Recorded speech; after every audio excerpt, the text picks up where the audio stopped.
नमस्कार दोस्तों, स्वागत है आपका मेरे YouTube चैनल सचिन बंसल में। पिछले कुछ दिनों से मेरे पास कुछ मैसेज आ रहे थे जो हमारे सर्विंग भाई हैं और कुछ एक्स सर्विसमैनों के कि सर हम तैयारी शुरू कर रहे हैं बैंकिंग की, समझ में नहीं आ रहा है लेकिन कहाँ से शुरुआत करें, क्या पढ़ें, क्या ना पढ़ें। तो इसके ऊपर आप एक वीडियो बनाइए प्रीलिम्स, जिससे हमारा एटलीस्ट आराम से निकल जाए। और ये मैंने भी फील किया, मैंने भी, मेरे कई जानकारी में हैं हमारे एक्स सर्विसमैन भाई जो प्रीलिम्स क्लियर करने में जिन्हें दिक्कत आ रही है। तो इस वीडियो के माध्यम से मैं आज आपके साथ कुछ वही टॉपिक डिस्कस करने वाला हूँ कि केवल उतने टॉपिक पढ़कर मैं गारंटी लेता हूँ आराम से आप प्रीलिम्स क्लियर कर देंगे। तो वीडियो में आगे बढ़ने से पहले मैं चाहूँगा, अगर अभी तक आपने मेरा चैनल सब्सक्राइब नहीं किया है तो please subscribe my channel and bell icon को प्रेस कर दीजिएगा, जिससे आगे आने वाले नोटिफिकेशन आपको मिलते रहें। तो दोस्तों, बात करते हैं जो 3 सब्जेक्ट हैं उसमें आते हैं। पहला, रीजनिंग।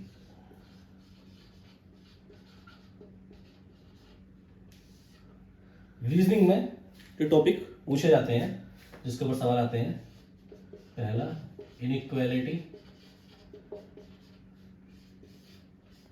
कोडिंग डिकोडिंग,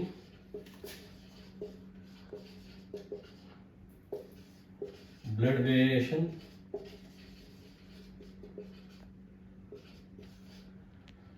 डायरेक्शन,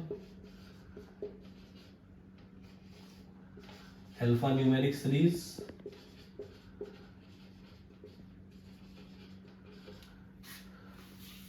ठीक है, और स्लोगिज्म।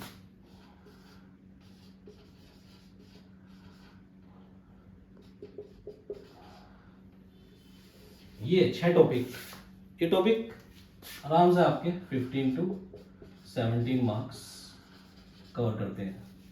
और ये सारे ही टॉपिक ऐसे हैं जिसमें गलती होने के भी चांसेस बहुत कम है, फंसने के चांस बहुत कम है कि आप इनमें कहीं स्ट्रक हो जाओ इनके क्वेश्चन पे। और स्कोरिंग है और इजीली, टाइम टेकिंग भी नहीं है ज़्यादा।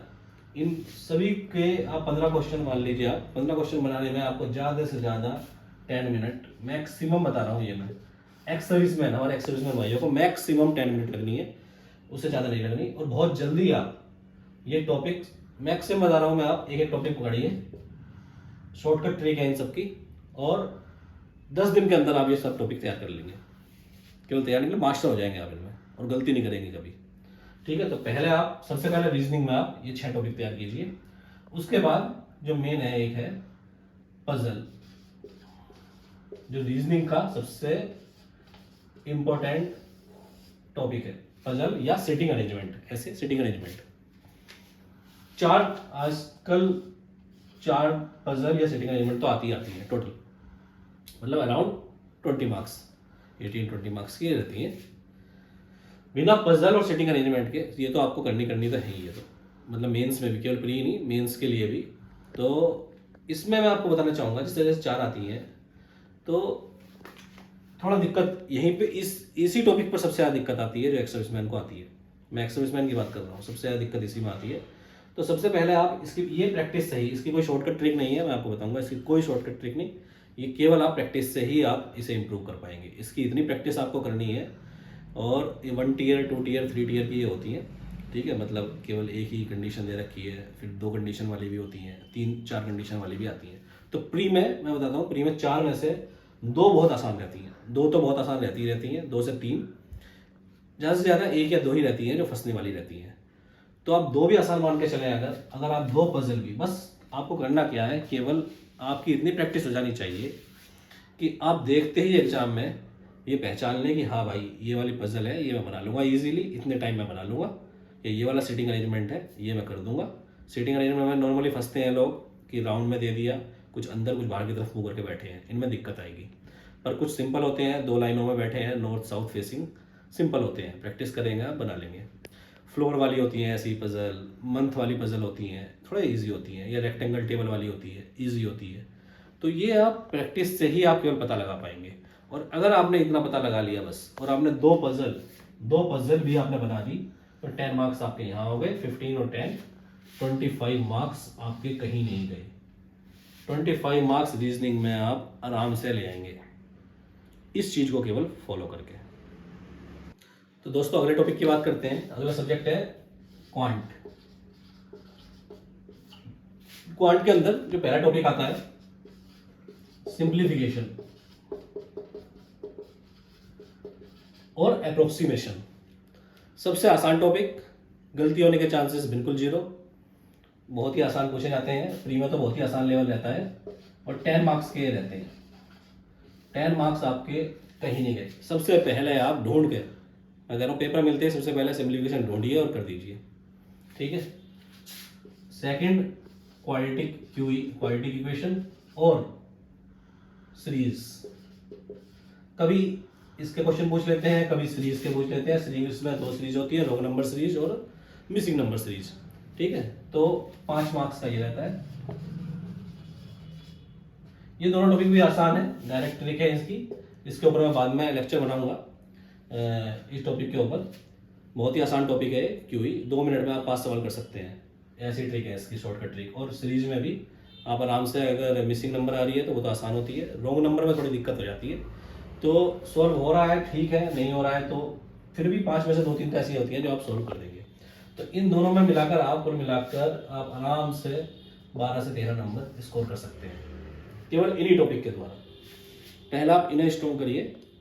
सिंप्लीफिकेशन के लिए आप स्क्वायर और क्यूब याद करिए, स्क्वायर 30 तक, क्यूब 20 तक, और कुछ और इसके जो परसेंटेज और ये सब है थोड़ा याद करनी पड़ेंगी आपको। तो इसकी फास्ट हो जाएगी, उससे आपकी फास्ट कैलकुलेशन हो जाएगी। टाइम भी ज़्यादा नहीं लेंगे ये दोनों टॉपिक, 10 मिनट के अंदर आप आराम से आप 13 और 15 नंबर तक भी आप ला सकते हैं। थर्ड टॉपिक आता है डीआई, जो क्वांट का बहुत ही इंपॉर्टेंट टॉपिक है। 2 डीआई आती हैं आजकल, और 2 डीआई के मतलब 10 नंबर के सीधा डीआई है। और डीआई केवल आपको करने के लिए 3 बहुत ही आसान टॉपिक हैं, एवरेज, परसेंटेज और प्रॉफिट लॉस। वो profit loss ratio and proportion,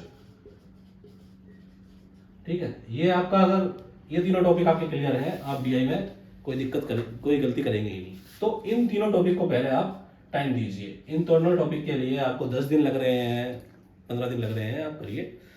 ये आपके अर्थमेटिक में भी काम आएंगे और डीआई तो आपकी हो ही जाएगी आराम से इन तीनों टॉपिक के द्वारा। तो 10 नंबर आपके यहाँ हो गए।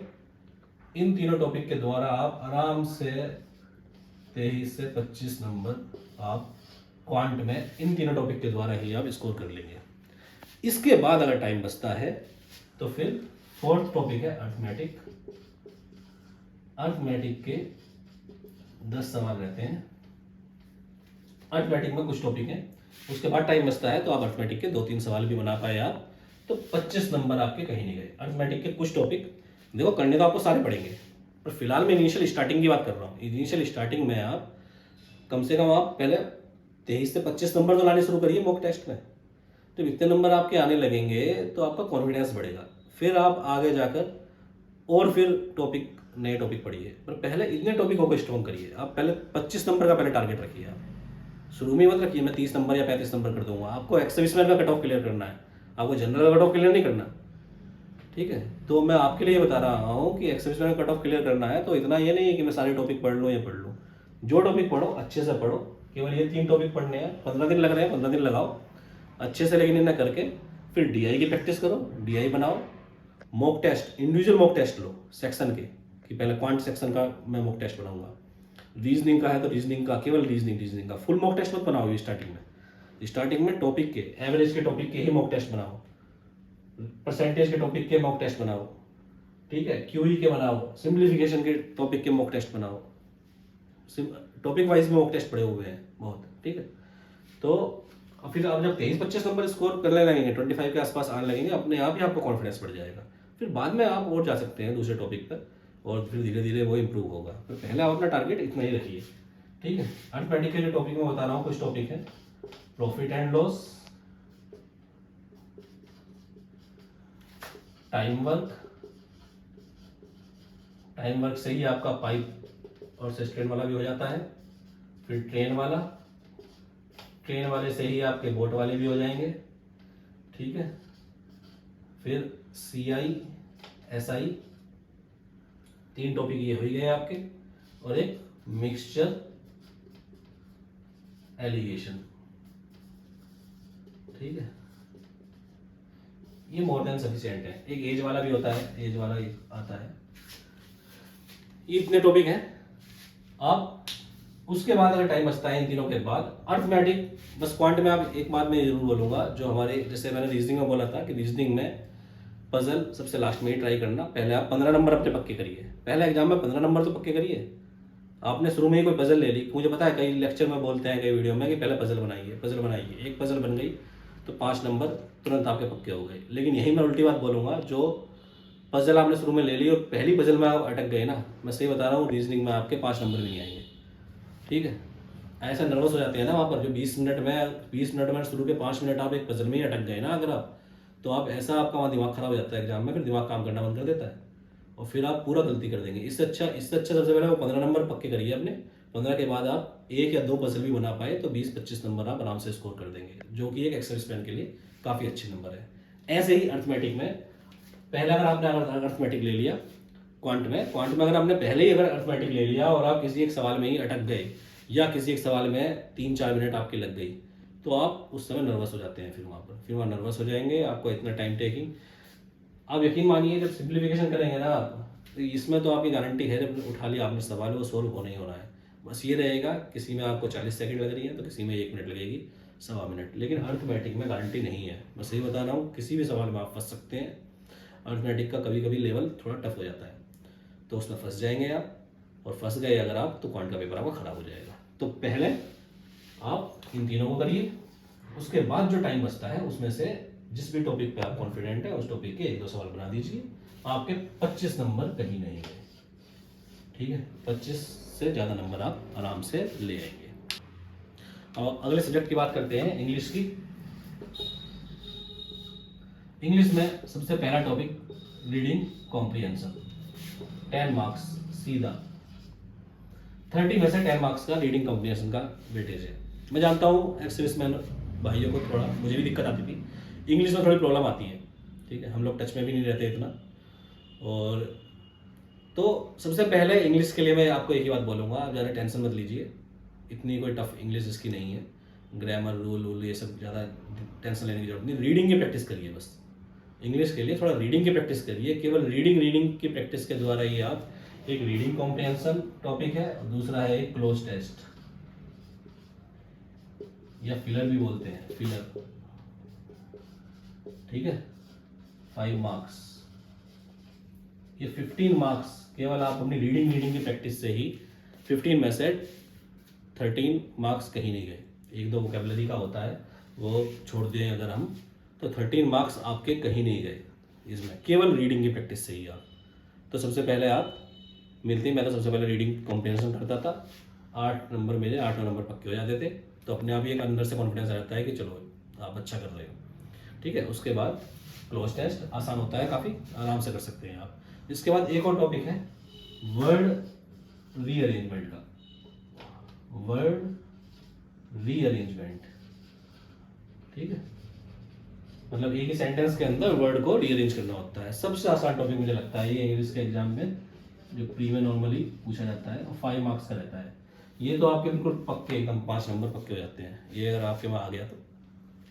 ये नहीं आता तो मिसिस पेंट वर्ड आ जाता है, मिसिस पेंट वर्ड के भी आसानी होते हैं सवाल। फिर आते हैं पैराजंबल। पैराजंबल थोड़ा एक ये टॉपिक ऐसा है जिसमें थोड़ा चांसेस रहते हैं।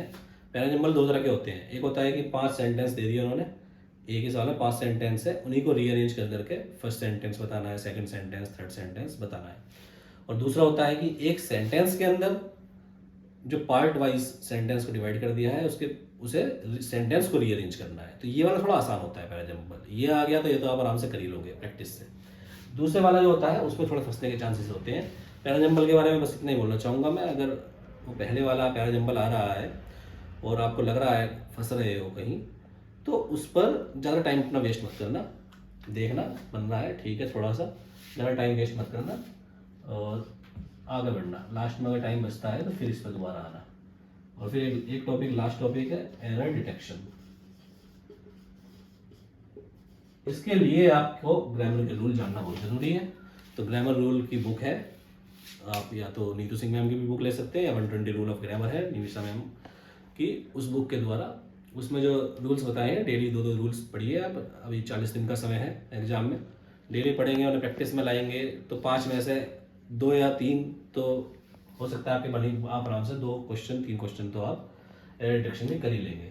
और कुल मिला के इसी टेक्निक के द्वारा आप, मैं गारंटी से बता रहा हूँ, आप आराम से 20 नंबर कोई भी ला सकता है। कितनी ही वीक इंग्लिश है जिसकी, 20 नंबर। वैसे इंग्लिश के वजह से थोड़ा हम डरते हैं, इंग्लिश अरे यार कैसा होगा इंग्लिश क्या, मैं सही बता रहा हूँ। आप आराम से सिंपल रीडिंग कॉम्प्रिहेंशन, रीडिंग की प्रैक्टिस करिए, 40 दिन है रीडिंग की प्रैक्टिस करिए ज़्यादा से ज़्यादा। इंग्लिश का न्यूज़पेपर लगवाइए, इंग्लिश का न्यूज़पेपर पढ़िए, वो आपके मेंस में जनरल अवेयरनेस में भी काम आएगा, ठीक है। और रीडिंग की आपकी प्रैक्टिस होगी और ये दोनों टॉपिक भी आपके उससे ही क्लियर हो जाएंगे।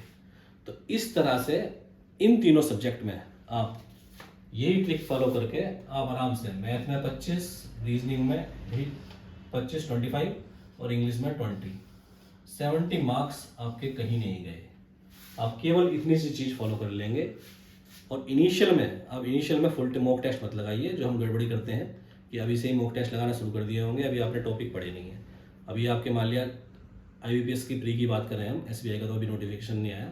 IBPS प्री में अभी आपके पास 40 दिन तो है ही हैं, तो 40 दिन में इनिशियल 20 दिन आप केवल टॉपिक क्लियर करिए, अपने टॉपिक क्लियर करके topic wise, section wise mock test बनाइए केवल। और लास्ट के फिर 20 डेज में आप डेली 2 से 3 फुल मॉक टेस्ट बनाइए और अपना स्कोर कार्ड एनालिसिस करिए। 70 एक्स सर्विसमैन के लिए कट ऑफ, मतलब मार्क्स इतने अगर आ रहे हैं आप, तो आप बिल्कुल सेफ हैं, बिल्कुल सेफ हैं, ठीक है। पहले आप 70 तो लाने को शुरू करिए। अब देखो कई बार हो जाता है नॉर्मलाइजेशन में स्कोर ज़्यादा ऊपर नीचे हो जाता है, वो अपने हाथ में नहीं है, तो तब कट ऑफ हो सकता है ज़्यादा चला जाए। लेकिन अगर नॉर्मलाइजेशन की पार्ट हम छोड़ दें तो 70 मार्क्स काफ़ी हैं आपके। आई होप आपको वीडियो पसंद आया होगा। तो अगर आपको वीडियो पसंद आया तो please like the video and subscribe my channel. और अपने जो भी दोस्त आपके तैयारी कर रहे हैं, मेरे एक्स सर्विसमैन भाई जितने भी, अगर ये सर्विंग भी हैं, जो अभी एग्ज़ाम देने जा रहे हैं, आपको लगता है उनको अगर इस वीडियो से फ़ायदा मिलेगा तो पक्का आप शेयर करिए और कमेंट करके जरूर बताइए कि अगला वीडियो मैं आपको किस टॉपिक पर लेकर आऊँ। थैंक यू, जय हिंद।